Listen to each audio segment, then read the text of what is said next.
Nilambur election റിസൾട്ടുമായി ബന്ധപ്പെട്ട് social മീഡിയയിൽ വന്ന പല കമന്റുകളിൽ എനിക്ക് എന്നെ ഏറ്റവും ആകർഷിച്ചൊരു കമന്റ് എന്താണെന്ന് വെച്ചാൽ CPM-നെ തോൽപ്പിക്കുക എന്നുള്ളത് വലിയ പ്രയാസമില്ല, പക്ഷെ തോറ്റു എന്ന് ബോധ്യപ്പെടുത്താൻ ഭയങ്കര പണിയാണെന്നുള്ളതാണ്.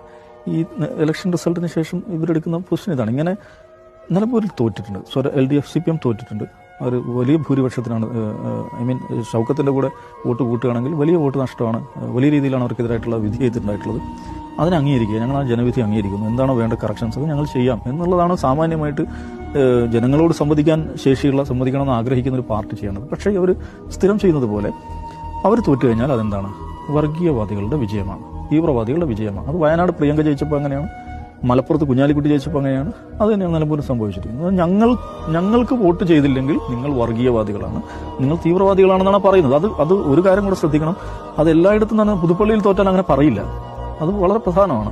പുതുപ്പള്ളിയിൽ തോറ്റാൽ അങ്ങനെ പറയില്ല, വട്ടിയൂർക്കാവിലോ അല്ലെങ്കിൽ വേറെ എവിടെയെങ്കിലും തോറ്റാൽ അങ്ങനെ പറയില്ല. ഇത് മലപ്പുറത്തും കോഴിക്കോടും ഈ മലബാറിൽ അല്ലെങ്കിൽ മുസ്ലിങ്ങൾ ധാരാളമായി വസിക്കുന്ന പ്രദേശങ്ങളിൽ നടക്കുന്ന തെരഞ്ഞെടുപ്പുകളിൽ CPM തോറ്റാൽ CPM-ന് ഒരൊറ്റ വിശകലനമേ ഉള്ളൂ അതിനെക്കുറിച്ച്.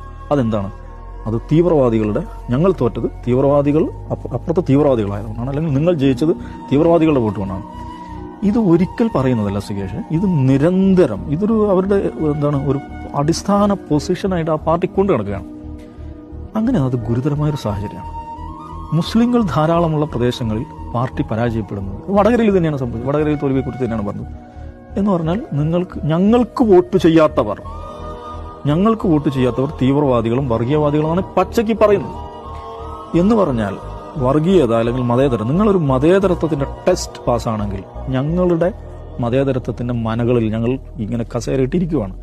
ആ പടിപ്പുര കടന്നിങ്ങോട്ട് വരണം.